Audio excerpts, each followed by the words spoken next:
Hello বন্ধুরা, আজকে আবারও একটা নতুন ভিডিও নিয়ে চলে এসেছি তোমাদের সামনে রান্না বান্নার। তো আজকে রান্না মেন আইটেম এই যে দেখো মোরালে মাছ। তো মোরালে মাছের ঝাল চচ্চড়ি, বাটি চচ্চড়ি অনেক কিছুই খাওয়া হয়েছে। তো আজকে করব এই যে কচু দিয়ে তরকারি। তো দেখো কিভাবে রান্নাটা করি।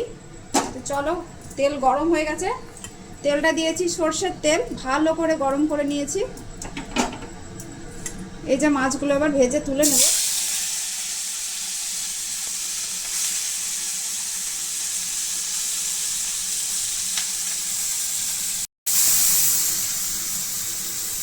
এই মাছগুলোকে উল্টে পাল্টে ভালো করে ভেজে নেব।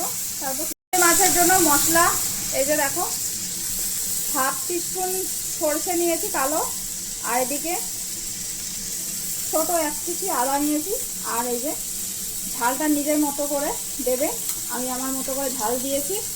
তো আজকে মশলা এইটুকু, সামান্য পরিমাণে জিরে গুঁড়ো বা গোটা জিরে বেটে নিতে পারো। তো মশলা এইটুকুই হবে আজকে।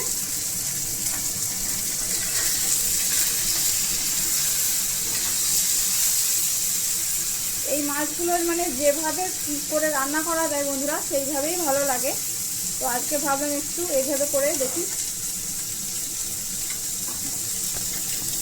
তো এদিকে মাছগুলো ভেজে তুলে নিয়েছি। তো এই যে দেখো মাছগুলো ভেজে তুলে নিয়েছি। আর কচুটা হালকা করে ভেজে নিয়ে এই যে জল দিয়ে স্বাদ মতো একটু হলুদ আর লবণ দিয়ে দেব।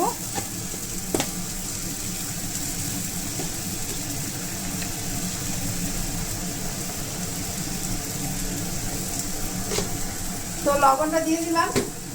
এবার কিছুক্ষণ সিদ্ধ হওয়ার পর এই যে মশলাটা ভেজে দিয়ে দেব, মশলাটা ভাজবো। তো আগে সিদ্ধ হয়ে যাক, তারপরে তো ঢাকা দিয়ে 5-7 মিনিট রেখে দিচ্ছি। তো তেল গরম হয়ে গেছে, এই যে ফোড়ন দিয়ে দিলাম, 5 ফোড়ন।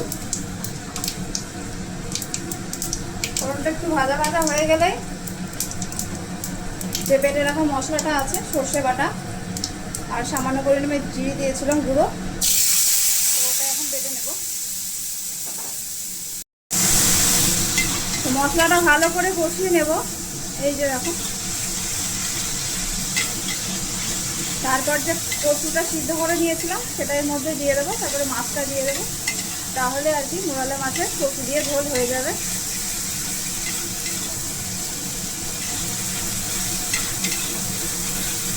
তো আমাদের গ্রাম বাংলায় আর কি একটু কচু কচু দিয়ে ছোটো মাছ খেতে বেশ ভালোই লাগে, বিশেষ করে আমাদের বেশি ভালো লাগে। আশা করি তোমাদেরও খুবই ভালো লাগবে। তো মশলাটা ভাজা হয়ে গেছে, তেল উপরে ছেড়ে দিয়েছে। সেই যে দেখো কচুটা দিয়ে দেবো ওর মধ্যে।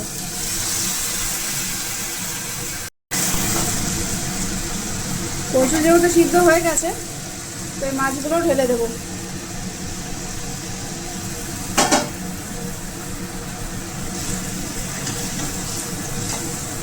অনেকটা পরিমাণ মাছ ছিল। আর এই মাছ কি হয়, মানে বেশি তো বাদ যায় না, শুধু আর কি পেটের নোংরাটা বের করে দিলেই আর একটু ভালো করে কচলে ধুয়ে নিলে হয়ে যায়। ওই জন্য মানে যতটুকু পরিমাণে নেওয়া আসা হয় বাজার থেকে ততটাই থেকে। তো চলো বন্ধুরা, আর একটু ঢাকা দিয়ে দিই, মিনিট 5 হোক, তারপরে নামাবো।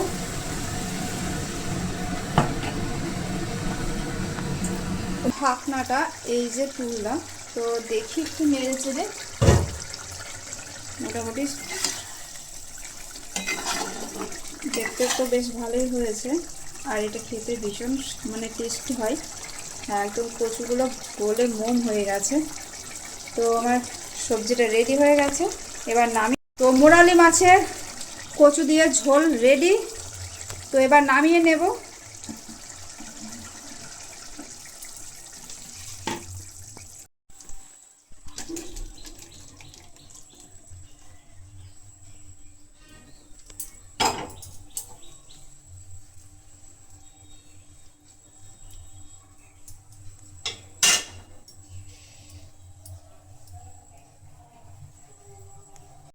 তো বন্ধুরা, ভিডিওটা কেমন লাগলো অবশ্যই জানিও, ভালো লাগলে লাইক কমেন্ট শেয়ার করে দিও। তো আজকের মতো ভিডিওটা এই পর্যন্তই, দেখা হবে আবার কোনো নতুন ভিডিওর সাথে। তো ততক্ষণ সবাই ভালো থেকো, সুস্থ থেকো, টাটা।